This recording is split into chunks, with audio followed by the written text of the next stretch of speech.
So, so, so I turned to the brothel construction site planner and said, "Look, if you build it."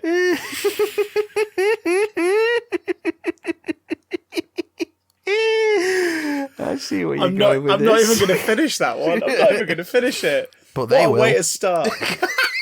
Imagine this was someone's first episode and it opened with that. Good God. Yeah. Good God. Well, welcome aboard if this is your first episode. You join us 200 odd in the midst of a global pandemic when sod all is happening. Hence the runtime. If you look carefully, the runtime of this episode is 10 minutes and 15 seconds. Yep. So we're going to try our best to stretch all that material out. In which we talked about everything that happened this week. I tried on a new hat. And that's it for the news. Yeah, that's about it. Welcome one and all. I burned lots of wood in the garden. Did you? Oh, is that how you get rid of the trees? Yeah. Did you at least use it to power a small steam engine? No, we used it to toast marshmallows. Oh, you made s'mores. Yes. No, we didn't make s'mores. We toasted marshmallows. We cannot make s'mores, for we do not have graham crackers. You have Graham. I have Graham in the basement. What, you mean Graham? You mean Graham in the basement? Graham Cookers. Apparently, speaking to some American expats over time, I believe digestives are probably the best substitute for graham crackers if you're making s'mores. I have spent sizable amounts of time in America, in chunks over the years, and I can tell you this: no amount of their food would ever make me want to replace it with British food. I'd just start with the British food. American listeners, we love you, but why does your milk taste of sugar? Everything tastes of sugar in America. It's so weird. Someone asked me on stream this week, would you ever move to America? And I went, no. And they went, why is that? And I said, it was not necessarily missing family or friends, because we live in a technological world where we can be in touch all the time. It's, and you know, hugging will be outlawed by the end of this year. Yeah. It's more the fact that, like, I wouldn't be able to have the tea, because I've had a cup of tea in America and it doesn't taste like a cup of tea. The water's water, sure. Water's always different where you're drinking it based on, like, the consistency and all that stuff and how it's, you know, how it's tampered with. Does it lather? And the tea bags, the tea bags are the same tea bags. It's your PGs and your Twinings and all that. But the milk just... Everything's just wrong, just slightly wrong. I want some milk and cookies before bed, Mom. So basically you want to fill yourself with cement. Yes. All right, you do that, son. Sugary cement. Good God. That being said, the hot dogs are vastly superior. I love a hot dog of any stripe. American ones are bloody lovely. Speaking of things that are bloody lovely, Yes. You lot, hello, welcome Hello. to the Big Damn Cast. Hello. My Welcome. name is Christopher. I might consider the move after Trump's gone, Johnson. And my name is Too Many Guns, Matt Watson. Too many guns. Too many Brilliant. guns. First, I have a trivia question for you. What's that? What's this? I can't see what it is. I'm holding an item to camera for Matt to look at. I'm going to bring the phone closer to me. That is a tiny plastic thing, but Yep. I can't tell what tiny plastic thing it is. So do you remember model kits? You used to have like grey frame plastic and all the individual bits. If it was your helicopter, your plane, your tank, whatever. Oh, these yeah. little bits Oh, that you is it twisted to pull them off. It's a bit of sprue. It's a middle part for one of those buggers. Specifically from a Lego kit. I cracked open a Lego kit I bought on sale about a year ago today. Aragog's Lair. Harry Potter Lego kit. Oh, yeah, And the perfect gift for you. The perfect gift for arachnophobic Christopher Johnson. And the worst part is that it's their eyes I hate, and part of the build of this was building its eyes and carapace and mandibles, and I was just sat there like, yep, I chose to do this. But it's Mandibles. this little bit of plastic was what the wands were attached to, because, dear Matthew, Yeah. the Harry Potter Lego has upgraded. The wands used to just be the sort of the long brown cylindrical like little tube pieces that you normally have as connectors or things that you'd attach to stuff, like the yeah, the lightsaber pieces, but just brown. Yeah, woodcocks. Yeah, Good old bit of cock. Get the wood, receive a cock. They've changed them. They're now, this is the thing that's holding them together, but they're now these little wand-shaped pieces with a little round tip that when you click it into a Lego Fingers sort of claw hand, it fastens it in place and it gives a new posability. You can just move the wand around and position it however you want. So they can be holding it like up like they're doing a spell or pointing it forward. I was like, that is amazing. And it's incredible how Lego have managed to innovate the Harry Potter brand in such a way that hasn't diminished or damaged it at all. Meaning that they are better at Harry Pottering than J.K. Rowling has been for about the last 10 years. Lego. I think that's remarkable. Lego are better stewards of Harry Potter than J.K. Rowling. It's official. It's official. It's official in a way. They care more about the lore. That is true. And they care about the law, and you can bet your bottom dollar that Lego also believe that trans individuals exist. Yes. So, you know. Yes. Well, I mean, you could use a mix of gendered pieces quite easily. No one could stop you. You could Lego. even canonically build Dumbledore's sex dungeon and have him be gay. I'm sorry. Could you please name your first EP? Dumbledore's Sex Dungeon. Dumbledore's sex Because dungeon. I guarantee, no matter what genre of music you put out, and for that matter, no matter how good the tracks are, you could just literally stick some fart sound effects on there. If you call that album Dumbledore's Sex Dungeon, it will sell. It will definitely sell.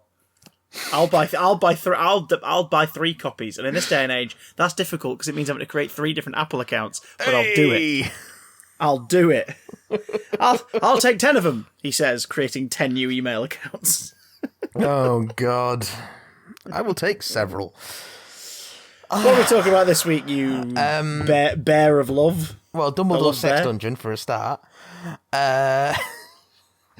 Well, we had 2 premieres this week just gone, with the UK debuts of the latest part of the latest series of Richard and Mortimer. Ricardo and Mordecai. Ricardo and Montalban. And also the UK premiere of Harley Quinn, the cartoon show, the cartoon TV series Harley Quinn. Yes. Further confirmation that the DC Universe app is dead in the water. Yes. Because outside of the States, they are pretty much giving all of its contents away to separate channels. Well, even inside the States, because season 2 of Doom Patrol is going to HBO Max. Really? Yeah. Wow. It's still coming to DC Universe, but I think it's going to HBO Max at the same time. That says it all. That means that they're preparing for the full HBO Max transition, which means that DC Universe was a pointless subscription service that they put out there knowing full well it was going to get canned at some point. Swamp Thing is being reshown on the CW as well. Is it? Obviously, Yeah. I'm guessing in a post 10-11 Central Time slot. I would have thought so. To account for the gore. To account for I've still not watched it. I should watch it. Makes sense because his first appearance on network television was during Crisis. Like, he's one of the worlds it briefly cuts to, using some repurposed footage from Swamp Thing.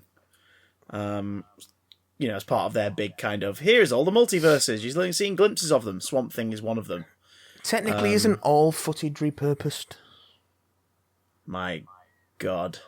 It's funny you should say that, because tiny tangent before I forget, we watched both versions of Sharda this week. And how did that go? Yeah, good. I have a fond memory of the 1992 Sharda, because it's not brilliant, but Tom's linking narration is wonderful. Sharda! It's Tom being Tom. It's electric. What more do you want?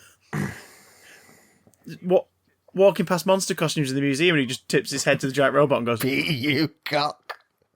His scouse slips out in that one sentence much more than it had in like 30 years for him. It's so funny to think that when it was him and Liz Sladen, it was 2 scousers piloting the TARDIS, and yet it was the most like upper class RP sounding TARDIS for years. Like, everyone sounded like this. Oh, Doctor, no! Like, they all sound like that, and yet at the drop of a hat, they could both have easily been like, right, fucking hell. Put the randomizer on. Stick it on. Come on, let's go. Please Let's fucking go. stick the randomizer on. His name's Sutekh. So We're the playthings of Sutekh. which is the better version of Shadar? 2017. Yeah. It's my first time watching it. It's really good, and mostly because there's some bad stuff. The animation is similar to the last few reconstructions, which is fine until they start doing fancy CGI camera tricks. That being said, actually hearing Skagra talk about why he's doing his evil plan, like explaining it to Romana, made me like this story way more than I ever have done before. Like, it really made me love it more, because in the 1992 one, I've not read any disclaimer, I've not read the others, and I've not watched the Big Finish / BBC I production, but having just watched the 1992 one before, to me Skagra's just smarmy camp villain in big cape with floating ball that steals brains. He does have a big cape, doesn't he? He bloody does. Big cape and a disco suit. Yeah, and then when he steals the guy driving the car, and he steals his clothes to blend in more, he still like pops the collar in a way that makes him stand out. To the point where the doctor says like, you should have a word with your tailor, whatever it is, before he buggers off on the bicycle running away. But suddenly we actually get the scene of Skagra explaining to Romana why he wants to harness this power and spread his mind to everywhere else, and it's like a proper Thanos MCU level plan. And you're like, oh, now that I'm hearing the actor perform it, 40 odd years later as a voice-up role for a cartoon, but now that I'm hearing him actually perform it, this is pretty heinous. This is pretty good. He's having a good time. Damn. Fair. I came out the back of it going, do you know what? Shada is pretty good, but it's taken 78 million versions for me to give a shit. I could have told you that. Well, I think the thing with Shada is because they have it is overhyped. It's because mystique of the mystique surrounding it. Yeah. But it's actually it is a pretty decent story. It's not bad. It's better than Naimon as a season finale. How many Shadas have you seen today? Well, like, how many? We finished Sharda yesterday. We recorded our video on it this afternoon, and then immediately after, like, we had tea, and I turned to Lou and I went, Leisure Hive? She went, yeah, all right. We ploughed through Leisure Hive tonight in one sitting. I love Leisure Hive. This was my first time. I love it. I hadn't seen it before. Have you not seen Leisure Hive before? I love it. It's so good. It is so good. It's really good. Suddenly the show, really good. From Sharda episode 4, well, more Haunted Naimon episode 4, to this, it's so visually different and distinct in the way it's shot. Like, there's no multi-camera setups. There's a couple to get a few reaction shots, but it's all like single cam setup. Like when what are the green things called? The reptilian things. Famasi, that's it. There's a bit where it's like approaching the Earth bloke in scare quotes and going to grab his face, and it cuts to POV shots, and it's like, they haven't done this since basically Spearhead from space. This is really impressive. Yeah. Like, this looks so good. And I love Tom's season 18 outfit. I know it's a bit boring compared to some of his other looks, but I really like just when he rocks up in it, those stupidly long socks, and it's just like, oh, look at him. Look, 'cause this one's the one with the socks, isn't it, at the beginning when they're on the beach. Yep. And the theme song arrangement is beautiful, and the titles are painfully 80s. David Haig. Yes. David Haig in it, yeah. Yeah. Because we were watching it, and Lucy was like, who is that? Who is that? And I was like, I'm not sure. She was like, I recognise him. Hang on. And a minute later, she was like, I knew it. And she just turned her phone around. And immediately, of course, we started reciting versions of like, hoity toity lardy da, stick it up your ass. All that sort of stuff. But yeah, no, it's Leisure Hive's great. Leisure Hive is great. But it's not the most fun we've had watching TV this week, because Harley Quinn, the season premiere on E4, and we watched it on More 4. Sorry, I just had to say before I forgot about the Leisure Hive and Sharda. I'm always down to talk about Leisure Hive. That's the one bit of Doctor Who you're not reluctantly down to talk about. I mean, there's a lot that I'm not reluctant about, but I just have to be reluctant. Otherwise, it'll just turn into a Doctor Who podcast, and quite frankly, I don't want to make that. Read you, cock. Gundam robot. Talking of like how to set a tone and stuff at the opening and that. the first line of Harley Quinn, like greetings, fellow whites. I was just like, oh my god, I know exactly what this show wants to be from the first line. This is interesting. Minor spoilers, everybody, for the TV show Harley Quinn. Go watch it if you don't mind extreme violence and a lot of swearing. Go give it a go. I knew it was going to be violent. I didn't quite know it was going to be that I think violent. the swearing part was the thing I weirdly had a problem with. The violence I was totally fine with. Yeah, it's a bit season 1 Torchwood. Fuck the swearing. Fucking Torchwood. We're a minute in. There we go. Yeah. Oh, the first scene is just F-bomb every other word. We can swear now, so yeah. And I, knowing that it's Kaylee, how do you say her name? Kuoko? Kukuo? Kelly Cuoco, I think. Penny from Big Bang Theory. Knowing that she's Harley and the exec producer makes me weirdly happy because it's like, wow, both people who are prominently playing Harley in projects right now are also the exec producers of the thing they're in, because they clearly want it to be good and them come across as great. And now it's just like, someone let Tara Strong exec produce a Harley Quinn project sometime soon, please. Just so we can see what it becomes. But you could tell that with the swearing, maybe she and the rest of the team were a little bit too trigger happy on that one. Like it's there's too much swearing. Says us too. Says us too. It's yeah. Yeah. Says us too. I think it's the Torchwood thing of it trying to be very almost obnoxiously quote unquote adult out of the gate. Yeah. Just to make sure people know this is not for kids. I wouldn't surprise me if it tones down as it goes on. Yeah, I don't think, again, we've not seen the whole season. Some of our American listeners might already have seen it if they've got the DC Universe app, in which case, maybe stop paying for the DC Universe app, because HBO Go is just going to kidnap you at some point. But it seems to me that they're going to make sure Batman never does that. Like Batman, no, and I don't think Batman that's would. why they've cast Deirdre Bader as well, like to give a bit of that brave and the bold flavor of like, no, this is untouchable, pure hammers of justice, like Batman. Everything else around him is in an adult show. Yeah, I can believe that. Which I'm down with. I think Harley's just little things about it is the stuff that really drew me in. I like, as weird as it sounds, like the body types. Harley's design. She is a tiny lady. And there's no sort of stylization to make everybody look a certain way. Harley is tiny. Ivy is taller. Like Batman is stout. Jim Gordon is stout with a bit of a punch. Like they've really kind of experimented with the looks of the characters in a way that isn't just we're going to make this easy by having everyone share. Because even shows like The Simpsons do that. Yeah. The shows like The Simpsons have it. Nearly every male character in that show is the same pear shape. Their torso, because it's just easy to draw for everyone if they're all exactly the same. Like, these guys have different shapes and they move differently, and I really appreciate it. Just as a cartoon fan, I was like, oh, that's nice. We love Batman the Animated Series. I think I'd say it's probably both our favourite interpretations of Batman if we had to pick one. Yeah.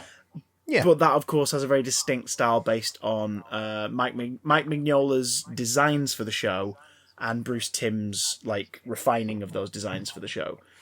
And all the women look the same. Yes, and it's the character and the writing and the voice acting that separates them. Whereas in this, Bruce Timm definitely has a type. He does. He oh god, he does. And did you watch Batman Harley Quinn? Have you got around to watching that at any point? No, I haven't. I saw seen 15 minutes of it and I had to stop because it's in continuity of the DCAU, but it's so desperately missing Alan Burnett's touch, Paul Dini's touch. It's unfiltered Tim working with the current DC straight to video people, and it just is not. I mean, look what they did to the Killing Joke. Just no, don't want. This is more like it. If you want to tell a mature cartoon story with these characters, this is the way to go. It deals with toxic relationships really well. It makes it clear from the off that yes, we get some entertainment from this as voyeurs to this story, but also this is bad and it should not be a thing, and to stand this, unquote, is a bad idea. I think there's also a nice irony in Poison Ivy being the one to recognise that it's a toxic Yes. relationship and convince her. Yes. Oh God. Also, I'm down with it. bonus points to the casting of JB Smoove as Frank, the Yes. houseplant. Good God. Yes. Yeah. Cast wise, It's a really good voice cast. It's Yeah, really it's well a really, performed. really good voice cast. Alan Tudyk standing out. It seems like they've cast him as one of the leads, but also to sort of be the Dan Castellaneta, who's like he's doing like every other voice in it. Because like Alan Tudyk, he is incredibly versatile as a voice actor. he's so good. Like, Because he's Calendar Man more as well. versatile He's than- very funny as Calendar Man in the few lines he gets. Yeah. Yeah. But his Joker is brilliant. Yeah. It's what It's a real good what this Joker. show needs. I like his look. It's a very that David Ayer. That is how you do a modernized Joker look without it looking stupid. Yes. Like you update the suit a little. You make the haircut very specific. You don't make him young and shirtless. You keep him looking like he's in his 40s, maybe 50s. You go for that like creepier but like smartly dressed gentleman mix. You do that and it looks good. Because he is a creeper, let us not forget. He's so creepy. He's not the creeper. No. He might show up yet. We don't That's know. different. That's a different dude. I've seen a lot of people aren't too keen on Riddler, but I don't mind because it just felt unique. It's like this is what this show's doing for his look. I thought he was great because he was just a troll. Yes, yeah, Like, he's just... and also keep in keeping a little bit with the Gotham City Sirens kind of lore. Like the Riddler's always been a supporting character of that story. So if you've got a show that's prominently fronted by, you know, a Harley Quinn and Poison Ivy, you may as well introduce some of the supporting cast from Gotham sure. City Sirens. Who else did we get? We got a bit of Killer Croc, Jim Gordon. Yeah. Oh, Poor Jim. Poor Jim. so He's so- good. He's just absolutely frazzled. Like it longs for death. Like death would be easier Yeah. than dealing with his department, and he's fine with that. Like just fueled on nothing but coffee. Oh God, that was such a nice yes, well done. He the head of that police department would be that stressed and that erratic. So it's just little moments like him inviting Batman to a barbecue. Just for a bit of normalcy about Batman's just like Just- no. No, it's like, oh, okay. I think he says did he say like not gonna happen or something like that? You're like, oh, Yeah, okay. it's like, oh, poor He's Jim. in desperate need of some downtime and a friend. Yeah, And he definitely. thinks that the Batman friendship is a friendship, not a sort of mutual friendship over the destruction of crime in Gotham City. Crime in Gotham. I really... He fucks bats. he does not fuck bats. So good. The Joker's into piss play. Yeah, Yeah, of course he is. Because of course he is. All of his thugs look great, like just the designs of everyone individually. Harley's look, both classic and New 52, look really good in this cartoon. Yeah. Oh, all villains have Costco memberships, of course. Yes. God damn. It's it's good. I'm interested to see where this goes. Yeah, I'm really interested to see where it goes. I don't absolutely love it, but I think there's a lot of potential there. Like I say, I think the attempts to be overtly adult are a little obnoxious, Yeah. but I'm hoping that's just it. Well, this Putting its episode is sign out front of the listed gate. as pilot. Like they make a Yeah. big point of being like, this is Yeah, pilot, not episode 1. So it's like, okay, all right, this is the basis of where the story starts, and from here we're going to go from here. So hopefully they will iron out the creases. Yeah, But I like it. And again, the violence doesn't bother me because like Gotham's villains aren't, you know, ray guns and the sort of stuff that would be like pew pew Saturday morning cartoon. Like they are more they're all violent. gnarly gangsters, isn't it? Yeah, they wield deadly weapons and they have henchmen who use their fists and blunt instruments to hurt people. But the way the cartoon plays it is the Looney Tunes logic of like, you know, I'm going to hit you with a giant mallet. But of course, what actually would happen if someone hit you with a giant mallet? Oh yeah, this. So I think that's why I don't mind the violence in it. It's The Mask. It's like The Mask comic books. It's a cartoon thing attacked a real human. I don't mind the violence. Here's the results. It's the sort of OTT swearing that I'm like, okay, this is just a little bit much. This is like a teenager who can swear, who's suddenly been allowed to swear. Well, it's the Torchwood thing, but I'm just hoping that's speaking just the start, of things that sort of think they're more adult than they actually are. Rick and Morty season 4 continues down its road of basically being a giant fuck you to the people who supported it in season 3. It feels like this season, now that it's back, we're back after the hiatus, this season is basically turning around to everyone who went to get Szechuan sauce and was a dick about it, and is going, yeah, you guys, yeah, we think you're stupid. And the show's about that now. The show's about how stupid you are.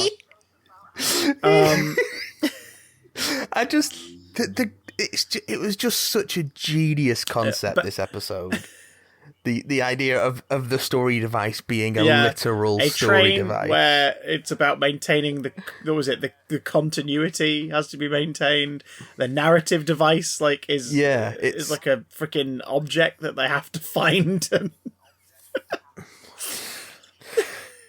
Like the train is a story generator, and playing with that, and just, oh god, it's so good, and it's so. It spends the whole episode revealing things like, this is what it's about, but this is what it's about, but this is what it's about. Only at the very end to flip that on its head and be like, yeah, none of this episode mattered. None of it mattered. We were just fucking around with you. Like, none of it mattered. Because at one point, they flash forward to a future, and I was like, oh, is this... Like, this thing, the seed they planted earlier, and two previous seasons... We'd seen, ideas grow, and then in this, you get a glimpse of it when the characters cut to a future moment in their lives. I was like, are they just going to throw it away now? Because, I mean, I'm all for them just telling what stories they want to tell, because that's when they're at their best.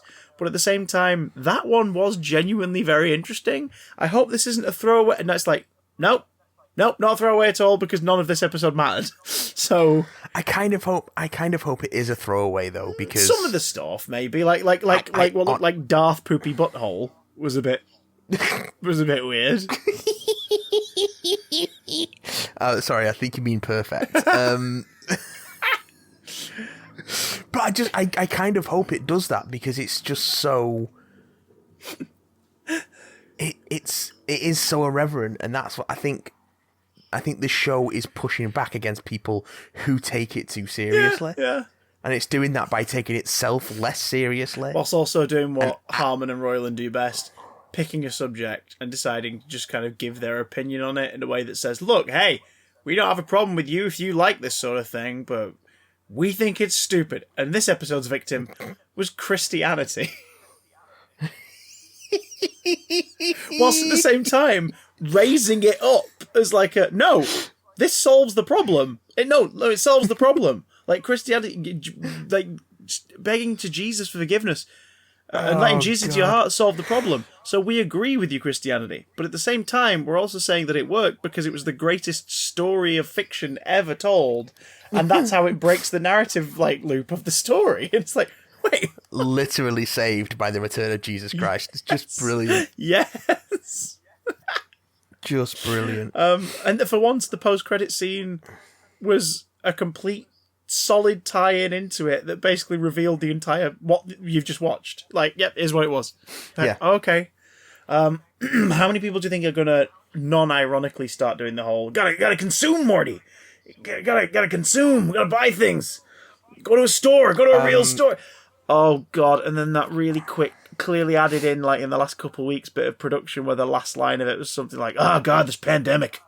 You're just like, wait, what? What? Because at the end it's revealed that they're stuck indoors because of the coronavirus. It's like, okay, that clearly wasn't there when you started writing this about a year ago. Or was it? Cue the conspiracy theories. Some big violence in this, because they sort of do a mini sequel to Roy, don't they? Well, one of the characters in this story simulation is living as the train conductor through it, and it's a video game. And oh god, That is one of the most simultaneously grisly and beautiful bits of imagery that this show has ever Especially done. when it goes into the ramifications of it as well. It's like, Yeah, but it's just the image of spinning torso, screaming, just fountain of blood, screaming It's so in good. space. Just this dismembered thing, and then a religion starts up around it.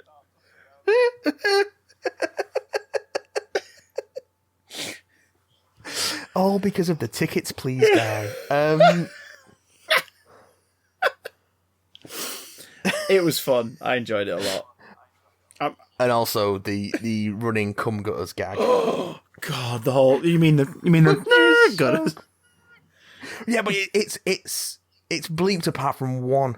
Was it? Did one of them get through? There's one really quick one. I think it might even be in the post. To be fair, that does happen a lot because E4. Yeah. I watch Robot Chicken a lot on More 4, and they censor Robot Chicken's language, but every now and again, like 2 or 3 will get through an episode, and you're like, people don't proof watch, do they? People never proof watch. So that's probably what happened with Rick and Morty. They were like, my job here is done, and they missed an ejaculate. With Rick and Morty, I think it wouldn't surprise me if it was deliberate. It's possible. Yeah. I guess the only way we know is if we manage to get DVD releases over here of the later seasons, but... Yeah. But... etc. What was your favourite Rick and Morty musical episode? And I hope they never do a musical episode Oh, now. God, I know. I know. Because again, it was like, what Just is this? because people ask for it. Is this where they're going? And then they make a point of saying that there are multiple musical episodes in multiverses. Like, so we've done them. We've done them, guys. You just didn't see them. Morty, the musical episode, it's done. I'm a musical episode.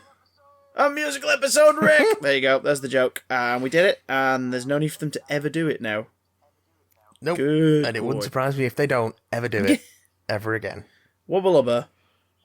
Dub dub. It's just, yeah, it's good. You let them take their time, do what they need to do, don't rush them, it ends up being good. Who'd have thunk it? Who'd have thunk Who'd it? a ruddy thunk? I think we can probably move to that sort of model for a lot of production stuff going forward. Oh, God. That's I mean, what I look, do. Rick and Morty, Westworld, stuff that just takes its time and is amazing for it. So, like, just do it. Do it that way. Do it that way. Do it that way. And less episodes. Yeah. That's the thing. I've going back and watching, having watched a lot of Buffy recently, having watched a lot of X-Files recently, where it's like 20 plus episode seasons. It's too much. It's too much. For what is actually there, you ended up having a lot of filler. And in those sort of filler episodes, you get some nice character moments, but it's so decompressed that it's just not as compelling. I think a lot of it, especially when I think those ones probably survived as well as they did at the time they did because of the Monster of the Week aspect of them. I guess like that might help them survive. That structure definitely helps, and I think, but it doesn't always land. You know, it doesn't always land. What you're saying is, British TV has always been better. No. Wait, you guys only have 6 episodes in a season? Series, and yes, we do. Yeah, that's been weird watching Vicar of Dibley again. Yeah. Like those tiny seasons. How has that been? Mostly it's been pretty fucking good. Mostly it's been pretty fucking good. And yeah, it is sad seeing the late Emma Chambers just being fucking wonderful. Just being so good. Like everything that comes out of her mouth is pure gold. And of course Dawn French just being Dawn French. Dawn French. What more can one say? When one hires Dawn French, one wants Dawn French. And one gets it. One gets Dawn French. That ain't no bad thing, Sonny Jim, laddie boy. We watched the episode recently with the Archbishop of Canterbury guests. Yeah. And it's when they get her a chocolate fountain for her 10-year anniversary of being the vicar in the village. And Yeah. Oh, so you're into the specials? oh yeah. And she put Bloody hell, you've box set well, it. Keeks has been watching it. I've just like kind of been mostly sort of, but not quite paying attention. But it's the moment where she just puts a whole head into the fountain. It's like, can you think there's something wrong? Because she gives a drink to one of the other characters. Is like, nope, sorry, they've got to happen. You think, is she going to be sick or something? It's like, no, this has got to, it's too late. This has got to happen. And then just inserts her whole head into the fountain, only for the Archbishop of Canterbury to come through the door. And then she's on her knees covered in chocolate. And it's just like, oh, this is silly. This is silly, but it's quite good. Someone woke up and went, this needs to be a thing. I'm going Yeah. to make this a thing. And conceived it and It's wrote just- it and got it commissioned. It's just nonsense. What's Richard Curtis, isn't it? Of course, yeah. So God, I forgot about that. Well, there we go. It's Just- Richard Curtis and his chocolate obsession. lots and lots of silly nonsense. Lots of lovey-dovey stuff, but played incredibly well. So if you're into Yeah. the later stuff, has Richard Armitage rocked up? Yeah, I think that was the last one I saw. Yeah, Yeah. I didn't catch the whole episode, but yeah, him turning up was the last one I saw. It was around the same time he was in Robin Hood, wasn't he? He was Guy of Gisborne. Oh God, he was Jesus. Yeah. Oh God. Is that Robin Oh. Hood? Oh God. Oh God. Oh, sorry. I didn't realise you were going to recreate Keith Allen's performance as the Sheriff of Nottingham.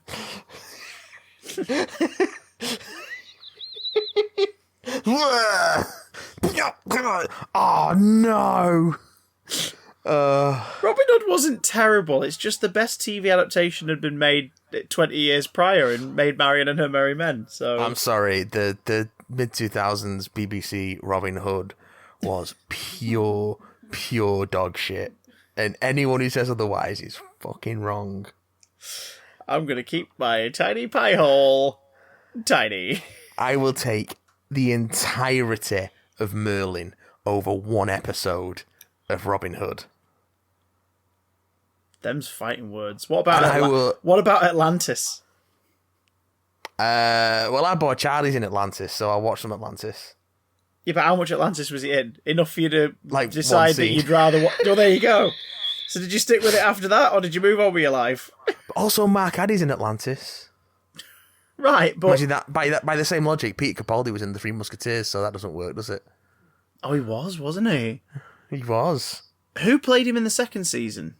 I have no idea. Was Did it get a second season? I think so. Oh God. Actually, I don't know, I because don't know if it did. he was recording for that first series right up until the next Doctor TV live thing, where they announced him, because everyone he was in the running a little bit. People were like, oh, do you think he's going to bring that mustache and that beard with him? And then of course he showed up on that clean shave, and it was like, oh bloody hell! And the speculation at that point was, well, he's not going to be doing another Musketeers, but I'm pretty sure they did another season, just not with him. Yeah, maybe. I'm not sure.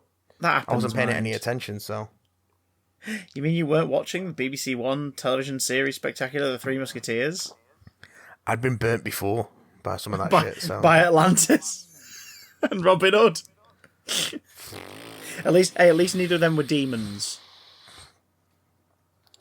Remember demons? Christ. You'd forgotten demons. No, I hadn't. I remember it very well. You just repressed That's it. why I'm depressed. The thing is, I'm things like sort of urban fantasy like stuff. I love the idea of it, but in execution, certainly on television, it's nearly always been shit. I see. Yeah, like what about urban fantasy horror? Like, because things like Being Human always rubbed me the right way. Yeah, Like, I really liked Being Human. I watched Bits of Being Human. It never grabbed me, but I didn't hate it by any means. But demons. I didn't fall in love with it, but Demons was. Oof.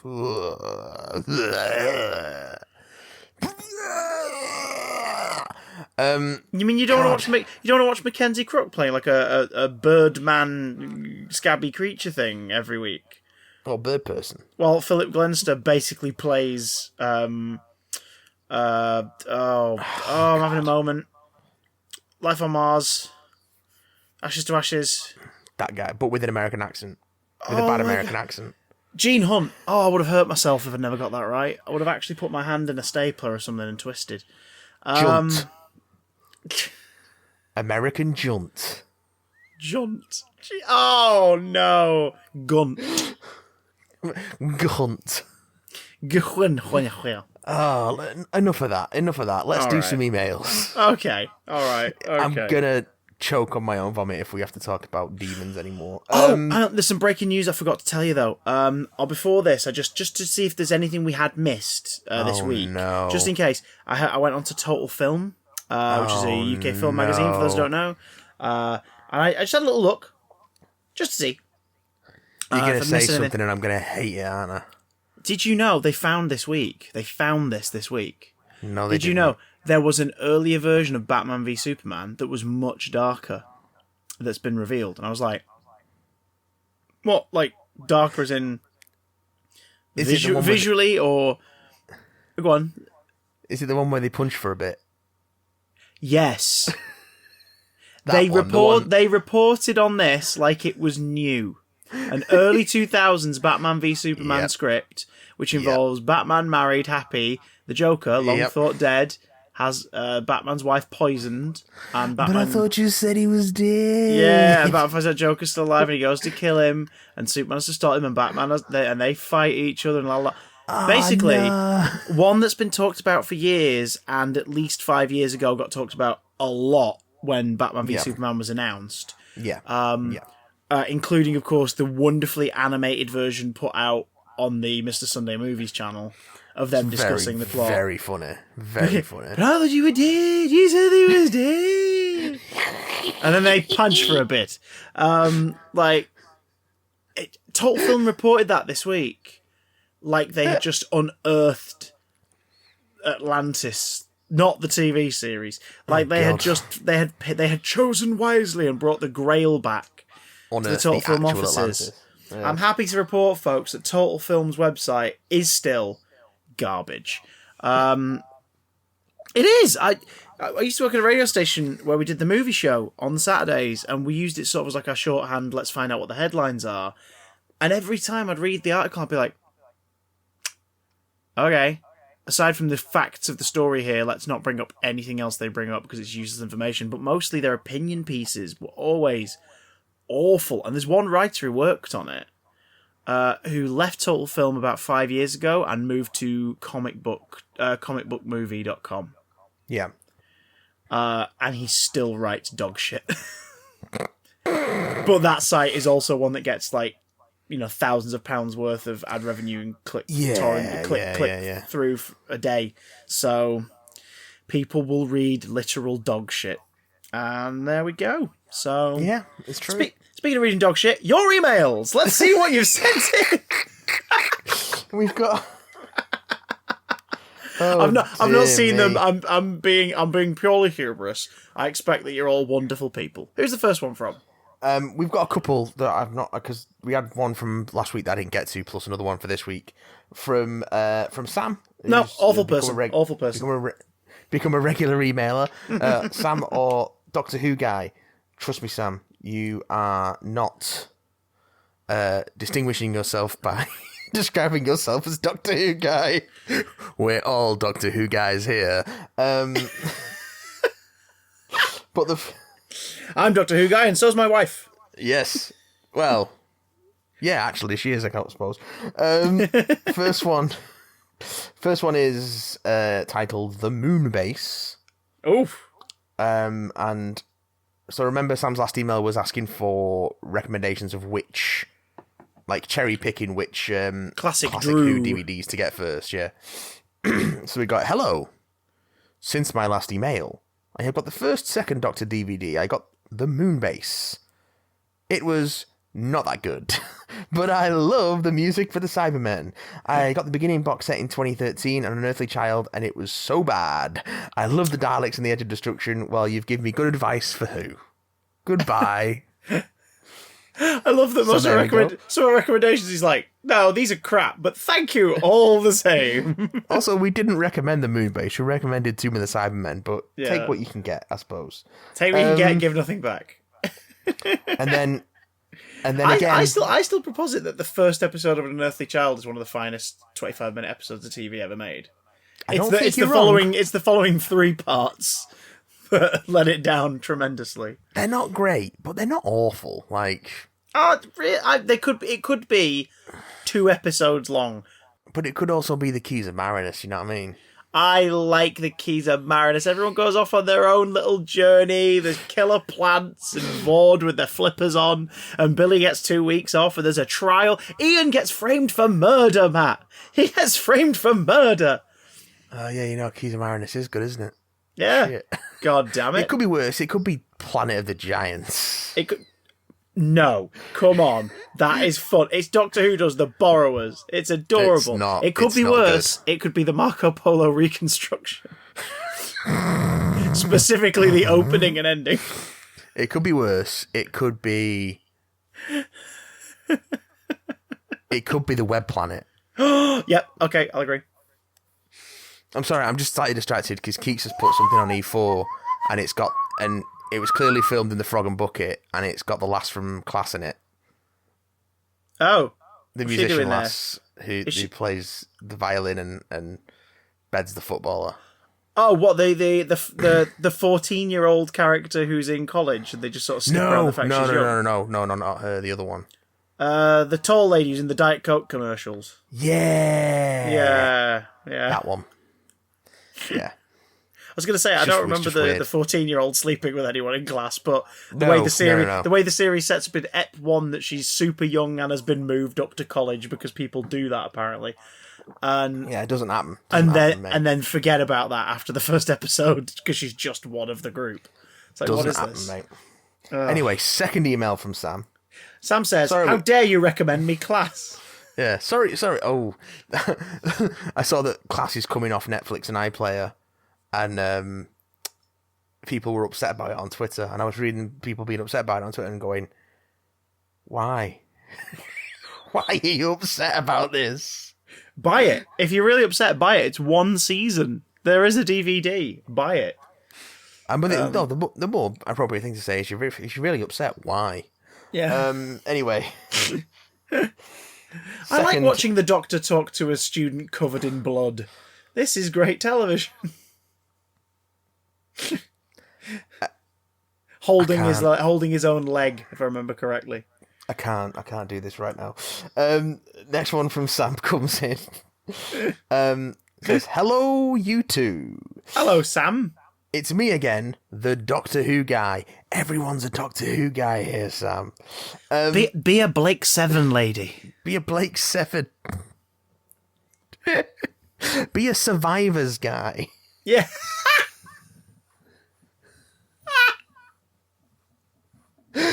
What was the one from the 90s with humans and aliens living together on the planet? It was about society getting used to them all living together.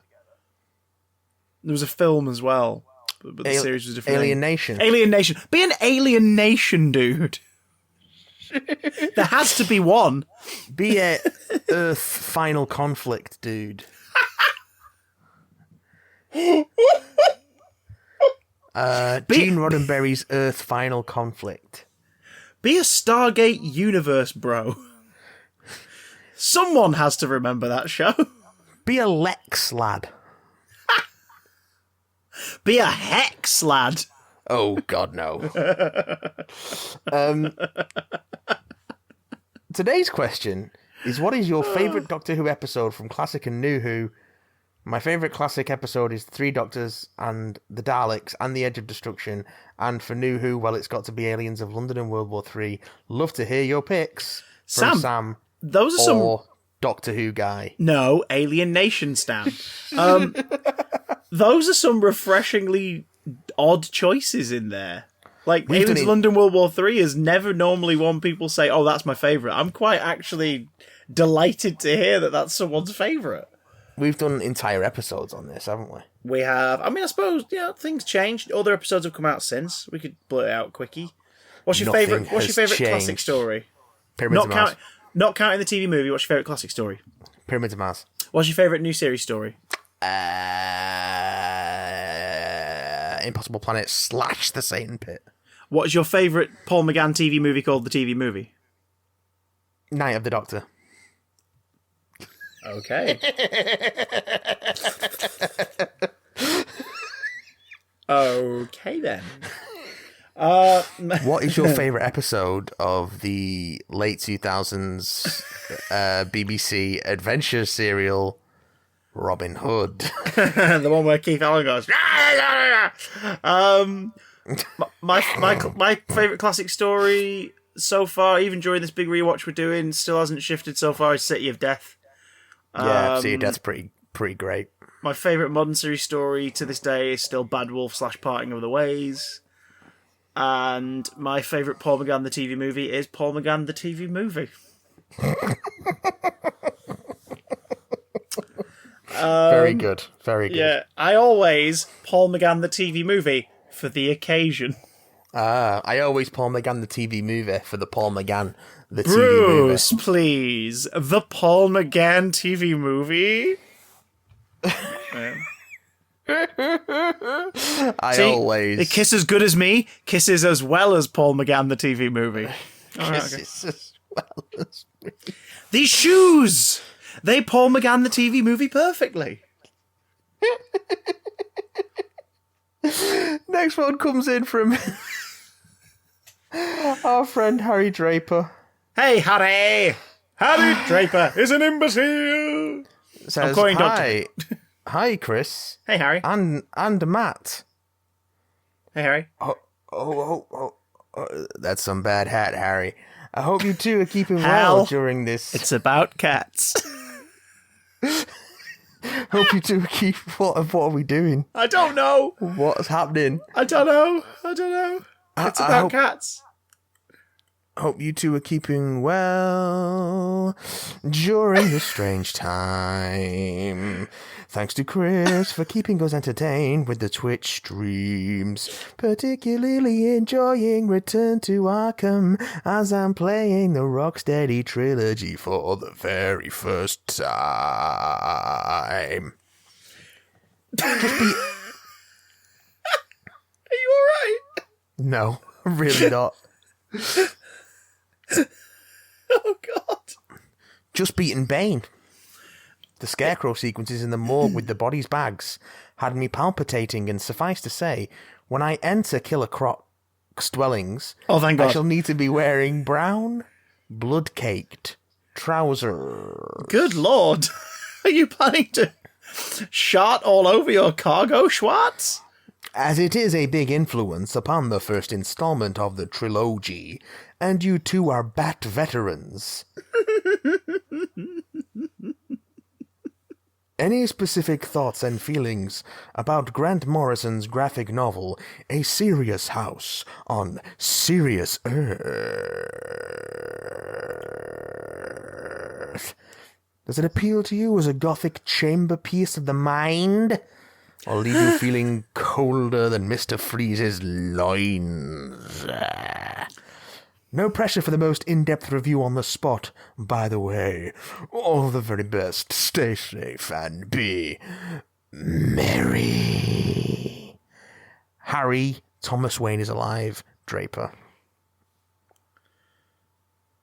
I feel like we've transitioned into a new era, because that was a new voice for emails, and I hope that Harry is going to be embodied in this way going forward.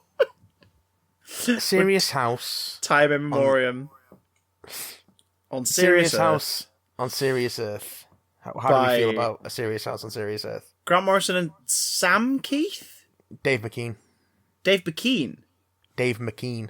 Dave McKean. Yeah. Because it's all like painted in collage art and stuff. I, for the life of me, thought it was something Keith, because there's a book called Through the Looking Glass that's done in the same style. But now... It is a bit Sam Keith in the more drawn aspects of it. Right, that's why I'm getting confused. Okay, there we go. It's a lot of mixed media and collage stuff with very abstract figures, which is Dave McKean's sort of stock in trade. He did all the covers for the Neil Gaiman Sandman run. stuff like that. Yeah. Did a Punch and Judy book with Neil Gaiman, I think. Oh, what is the weird fascination with Golden Age villains Punch and Judy? Not that Punch and Judy. The classic Punch and Judy. Did it? Am I making that up? I'm gonna.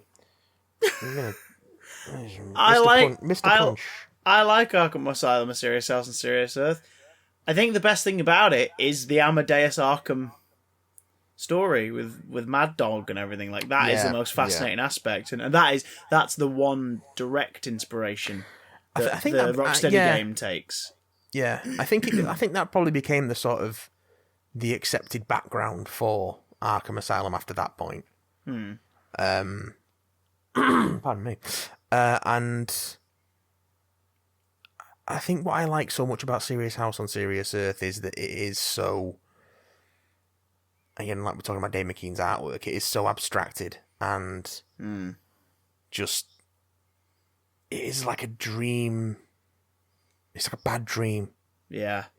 A nightmare almost. And it's so, there's some stuff that doesn't entirely work, like with the elemental sort of themes of some of the characters, like Maxie Zeus being a lightning elemental doesn't quite work for me, but for the most part, Clayface representing STDs and just withering away is like, that's odd. Why? Like, why? What is that going to do with anything?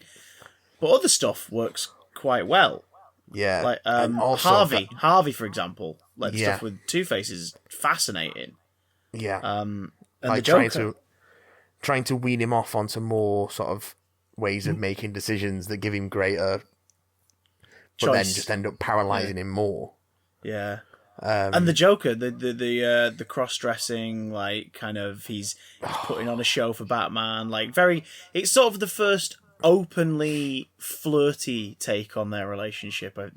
Since other writers have delved into that more, like Scott Snyder in particular loves having the Joker refer to Batman exclusively as darling, my love, and things like that. But in this book, it's the first time they go for it, and the Joker essentially sort of looks like Frankenfurter in Halloween makeup. And it's a really good look, but with this demonic face, like this long face.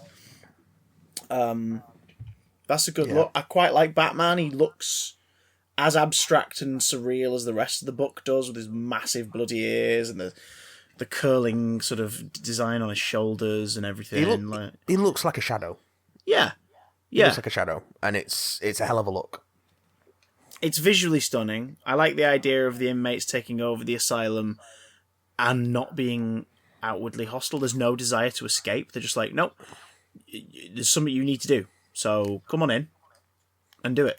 And it's like, okay. Yeah, it doesn't seem like there's been organisation. It's not like they've all rallied together to do this. It just kind of happens for them. And that's, it's interesting. It's a standout book for a reason. I think mostly because of the visuals.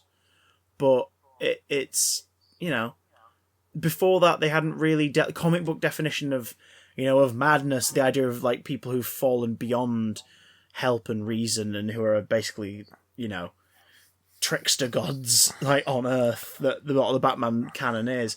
They hadn't really delved into all that much before that, other than people like at the end being in a cell going like, "You can't do this to me, Batman, no!" Whereas this is like, yeah, here's individual psychologies and psychoses broken down and personified, and the artwork's going to reflect it. So in you go, Batman. Like, go confront what's happening. Go talk to Jeremiah. Stuff is happening, and it's it's cool. I like it a lot. It's not one I revisit often because it's like you put it down, and you go, Jesus Christ. But I would go so far as to say, as it pertains to sort of, like defining the character, that it's pretty essential reading to understand the sort of the aspects of the best version of that character. Yeah. And the supporting characters, I would go so far as to say that anyway. So that's because Grant Morrison. That's because Grant Morrison sneaks you magic mushrooms on the day. Oh, I do love Grant Morrison. Well, not always, but most of the time. I like him, and the writing of his that really hits the bullseye for me makes me go, yes, this is excellent. Have you read We Three? I've not, no. Oh, you really need to read We Three. Vertigo? I think so. Let me double check. I'll keep an eye out for it. We Three. It was We Three Kings of Oriental. No, not them. It was him and it was Vertigo, 2004. Yeah. Grant Morrison and Frank Quitely. Oh, I love Frank Quitely's artwork. Of course, because they teamed up on All-Star Superman. And New X-Men. Yes! Oh, God, yeah. Yes. Frank Quitely's artwork is gorgeous. It is. Well, it's also ugly, but that's why it's gorgeous. Yeah, it's not samey. It's not samey No, like everyone else's. No, absolutely not. In the way that it took me about a decade to like it, but in the way that John Romita Jr.'s art started to be, after he stopped emulating his father's kind of style, the style he grew up learning, it became like, oh, what is that? And then 10 years later, and then 10 years later, it's like, oh, that's some of the most interesting artwork in the industry right now. Yeah, like your composition and direction for these scenes is brilliantly handled. Well done, John. Straczynski era Spider-Man, I think, is the high point of John Romita Jr.'s artwork because of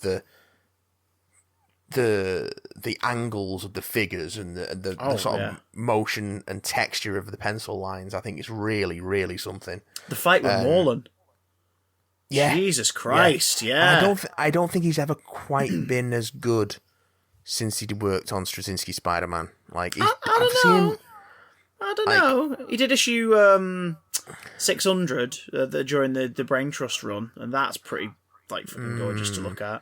And I didn't hate his work on Superman. Like his Superman body type was very different to what you'd imagine Superman to be, but in terms of how dynamic it was and how it told a story through the visuals, it definitely looked really bloody good. I don't think I loved it, but yeah, okay. I'll revisit some latter day John Romita Jr. because I think I feel like he peaked with just Straczynski Spider-Man. Next week's episode. Hey Matt, how have you been this week? It's terrible. His Superman art is terrible. I've been reading John Romita Jr. I reread Kick-Ass and now I want to burn my eyes out. Oh, actually, I do not hate his art in Kick-Ass. I don't hate his art in Kick-Ass. I just don't like the writing. It's as uncomfortable as a lot of those scenes need it to be. Like yeah. the interrogation scene toward the end of the first one is like really upsetting to look at. No, I think his art's good. I just don't like the writing. Fair enough. The same way that are there any Mark Millar books that you do like? Like, because we've talked about this before on the podcast, so those don't know. Like Mark Millar, I think we both think he is talented, but is also weirdly bitter and wouldn't it be funny if this happened and really cruel. There's still a fair bit of his like mainstream superhero stuff that I've not read, so I can't really judge. Have you read Marvel 1985? No, I've not read 1985. That one's pretty good. I hear that's pretty good. I've heard you say that's pretty good. It's an 80s family-friendly horror film, not horror film, dark fantasy like The Goonies, Never Ending Story. Yeah. It's that basically. It's like an 80s kids film that's really uncomfortable and would traumatize a generation about a kid who starts to suddenly he just one day spots the lizard, and it's like the hell. And these characters from the comics start appearing in his local town, and there's a reason for it happening, and it's just like, oh, okay, it's pretty good. But it's one of the few instances of his work where I think you feel the love for the genre driving the story. Yeah, because usually it just feels like he hates it. Yeah, it's gone from mocking to tearing it instead. Yeah, I think the first volume of Ultimates has aged fairly well. I think that still holds up. Hulk kill Freddie Prinze Jr. Well, maybe not that. It's still got some of the sort of more uncomfortable aspects of Mark Millar, like he's got some weird sexual hang-ups. His take on Hank and Janet's love life and personal life is he's got some odd stuff going on. It was also kind of the proponent of, oh, Hank Pym, he's a wife beater, right? Like solidifying people's belief that that's the character. Like, yeah. You know, the stories of Hank and Janet's relationship in the 616 universe is Rocky, and based on who's writing it and the time that the book came out, was sort of like, oh, that's a bit. Oh, that's some good. Why did they think that was a good idea? And then Mark Miller, like in Ultimates, is like, yeah, Hank abuses her, and he's violent toward her, and that kind of made everyone go, yeah, Ant-Man's a wife beater, and that was sort of the thing. No wonder Marvel put a heavy focus in introducing Scott Lang and stuff. They wanted to be like, right, no, we want to do stuff with Ant-Man, but we need everyone to stop making those bloody jokes and references, and we need to do this, and we need to move on. It's like, oh god. Also, I'd argue Scott Lang's a more interesting character than Hank Pym is, to be honest. Like, the last thing the movies needed was another super genius hero. Oh, for the films, absolutely. Team. Yeah, absolutely. I think Scott Lang was the best choice.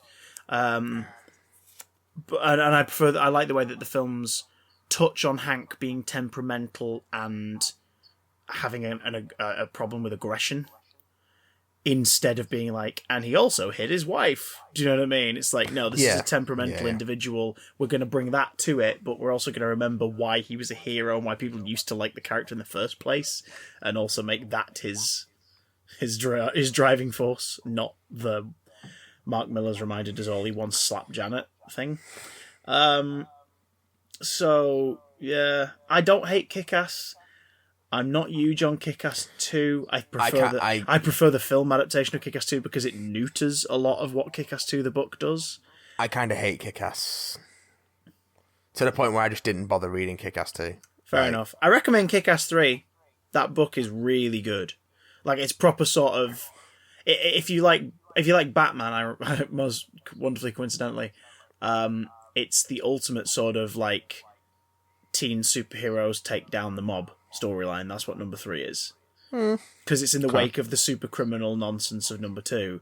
The mob basically come back in force in the city and it's like, right, are we done? Have you all finished playing dress up? Okay. And they set up shop in a way that's just sort of like, oh, this is scarier than anything that's happened in the last 2. Like, this actually feels scary, but it also isn't a superhero book anymore. It's very much a vigilante book. Do you know what I mean? Yeah, I can see that. It treats it more as, yeah, we've had fun mocking the genre. Now we're going to tell a story where Dave and Hit Girl have to basically deal with this shit and put a button in it once and for all before going underground and calling this a day. Okay. I've not read the follow-up series. Because Kick-Ass has had a follow-up series, hasn't it? I've not read that. I think it's a proper ongoing now. Yeah, because it's a ladies and it's a single mum. She's masquerading as Kick-Ass at night. Yeah. And there's been a Hit Girl ongoing, which I think tells stories of her from the period between 2 and 3. Because there is a book about that, but then they've done different stories. I don't know. I can't recall. Also, I like Mark Millar's Marvel Knights Spider-Man run, that 12-issue sort of event. Yeah, I've heard you say that's good. I should probably track that down at some point. But it's mostly because Terry Dodson and Rachel Dodson's artwork as well is stunning too. Oh yeah, Dodson's artwork is on point. It's like 12 issues, and I think 10 of them are illustrated by Terry and coloured by Rachel, and 2 of them are drawn and coloured by Frank Cho. And the whole book just has this good Frank Cho doing Venom, like doing the second Venom. I can see the appeal. Just big, definitely see the appeal. Bulky, realistic proportion with those little tiny red eyes and the shark mouth. And he draws one of my favourite shots in all of Spider-Man of anything I've ever read. In that story, minor spoiler alert for a comic book arc, everyone, that's about 20 years old nearly. So Eddie Brock sees the light. He becomes a born-again Christian, no Catholic, and is like, I need to repent for my sins, but I also need to pay for my treatment so that I can go around and do the things that I need to do before I go. So he auctions the Venom symbiote off at a supervillain auction. Oh, yeah. Because essentially, he's paid for it ahead of time. He's given a lump sum, and then it's auctioned off. And the symbiote is okay leaving him because he separates from it just enough that his body starts to die. The cancer comes back. And his body starts to die, and the symbiote's like, "Oh no, we don't want you. Oh no, we don't want you anymore. No, like this is a sinking ship," and it leaves him be. So it gets auctioned off, and this mobster buys it for his son, who he wants to be like part of the family properly. He really kind of hasn't. He buys it for him, and he's like, "You're gonna make a name for yourself. Like you're gonna get out. If you're not gonna run this, I'm gonna convince you that it's something you'll want to do one day. I want you to get out there and see some action the way I did, like to get to where I am today. And we're gonna get you something that's gonna make you stand out. So he buys the Venom symbiote at auction, and the first thing that him and the Venom symbiote do is they go like, "Oh my god, right? So I guess this is what I am now. Wait, what's that? You want to kill Peter Parker? Okay, let's go." So it smashes in on Peter's high school reunion, and is just like openly gunning for Peter Parker in public. So he's like, okay, and he gets the hell out of there. And this is when Frank Cho takes over for an issue. But they have a fight, and it two issues. Because they have this fight, and there's some Spider-Man impersonators at this point, because people are trying to get reward for a picture in some context or whatever. So he, you see the end of the first issue, he leaps upon the roof, and Peter would run off at this point. And he was like, "I need to get out of here. I need to get changed, like so I can do this properly. Like, who the hell is this kid driving Venom? Like, what is going on?" And Venom leaps up to the roof where Spider-Man's there, and he punches him right through the back, and his fist comes out of his front. And that's the end of the issue. And you're like, "What the hell just happened?" Start the next issue.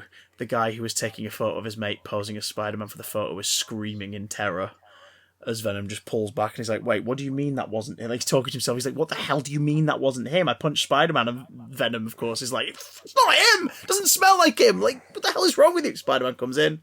Good. The fight carries on, but at the very end, he's called Angelo, the guy. He legs it. He starts to run. Mm-hmm. And he's leaping across buildings because, of course, it's in Queens. It's not like in the middle of the city. Mm-hmm. And he's like trying to run away, and Venom just keeps basically railing on him. And eventually he says, "Do you know what, Angelo? This just isn't going to work. Believe me, it's not me. It is you. You just don't have the Venom." And it leaves him as they're leaping between buildings. And it's just one of my favourite moments of, oh, that's a unique way of using that character's power set as part of your story.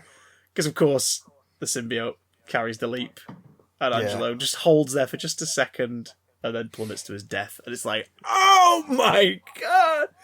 And then eventually latches on to the mysterious stranger that's been calling Peter, which turns out to be Matt Gargan, which begins the whole Sinister Spider-Man story arc. Yeah, well, So, eventually leads to Sinister Spider-Man, because it was years and years before that. But well, yeah, because there was a good couple of years. Yeah, because after that, Venom doesn't really appear in Spider-Man like at all after that, because he moves over to Thunderbolts. Yeah, I think the next time you see him in Spider-Man is in New Ways to Die, isn't it? Yeah, which I recently reread. That's good John Romita art as well, actually. Oh yeah, John Romita did come back for that, didn't he? Yeah. Very good. I'm up to Return of the Black Cat. I've just finished Red-Headed Stranger, and I'm on Return of the Black Cat now. I'm ploughing through the 2000s, early 2010s stuff at the minute. It's pretty good. It's pretty good stuff to just sort of yes, sort of breeze through, because it's just so. I think my next one's the Gauntlet. I think the Gauntlet kicks off next. Oh, Gauntlet is good. Yeah, Gauntlet is good. Oof. So what was the question? Arkham Asylum. Yeah, we like it. Very good. Where was I? Was there another email? Oh God. Yes, there was another email. There was another email. We've lost him, boys and girls. It is. Speak to me. It is. This one comes from Rebecca. Rebecca, hello. Says nice and short to the point. She says, "Hey, hey." Miles Morales style. It's just hey, just hey. If you could design your perfect TV show, what would it be? Are there specific people you would like to be in it? Thanks, and really enjoying the podcast. Thanks, Rebecca. That is a big open question. If we could design, a big open question. All right. In that case, Fantasy Island style. If you could just like commission something now, so not necessarily you're running it, but you've like commissioned it. So it could be a returning show, could be just a sort of combo you want to see, could just be a vehicle for someone you want to see more on TV. What would it be? I mean, selfishly, my immediate one would be someone give me a sketch show, please. That'd be great. Thanks. Hi, everyone. Give me a sketch show, you cowards. Similarly, I want Robot Wars to be brought back again, but this time have it hosted by a very drunk Brian Blessed.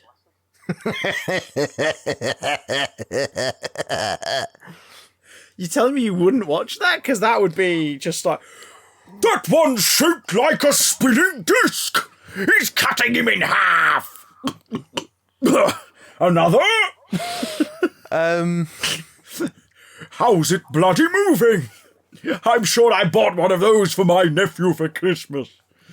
Just saying. Okay. Just saying. I would. Or Brian Blessed hosts Songs of Praise. That'll do. This one's about Jesus Christ. Sounds like a stalwart fellow. He was in Rick and Morty. Squadron 40.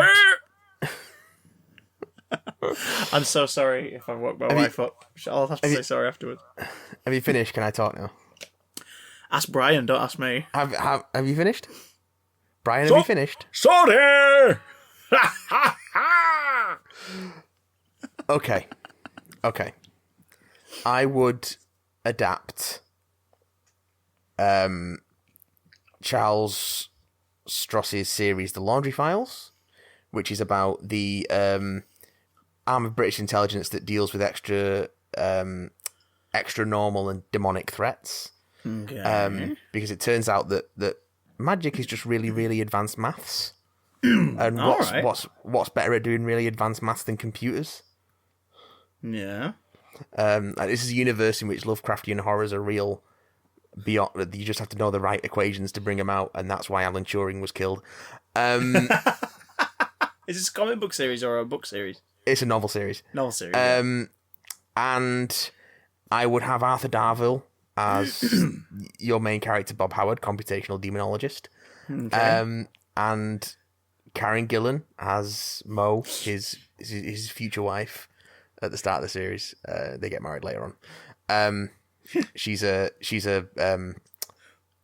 she a physicist or a quantum physicist who gets dragged into everything in the first book, and then they get together. She eventually learns to play a demon killing violin. I'm not making this up. He fights demons with his iPhone. HBO series, I'm assuming. You just pick up someone in. Think of it like Spooks. Okay.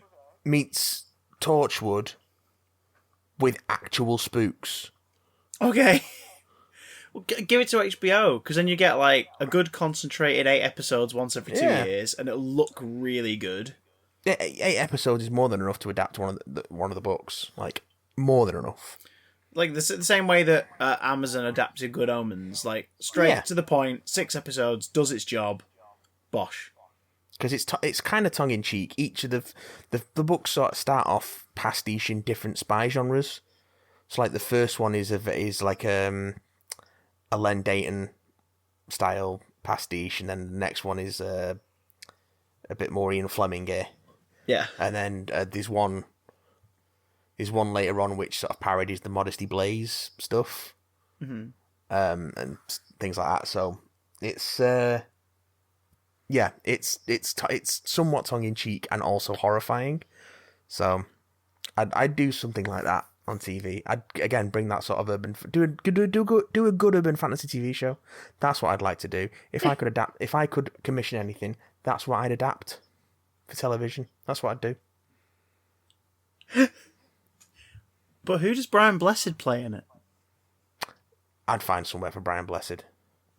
What part in the show?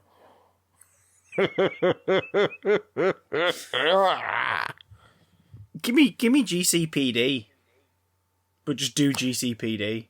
Yeah, what Gotham should have been. What they said Gotham was, and then they were like, oh, now it's a prequel, and it's about when Batman was a boy and Gordon. And you're like, okay, do GCPD. Just tell a cop procedural police show about the people who work in one specific like borough of Gotham, and the sort of shit they have to deal with we got a version of it. It's called Luther. Like Luther is basically GCPD. Like the bad guys in Luther are Batman level nut jobs. And Luthor is if Batman was drunk and just punched things and that was the be all and end all. Like, give us Luthor. And then it means that, you see, like, don't go overboard on the comic book villains and maybe use the book GCPD as the basis. It doesn't go overboard on its comic book villains. They appear very rarely, and when they do, it's used really effectively. Like the time when was it the first sort of arc ends when the Joker, like, just walks in to the GCP precinct. They're like, what the hell? And he just puts his arms out and he's like, I'd like to be arrested now, please. Bring me in. And they're like, what?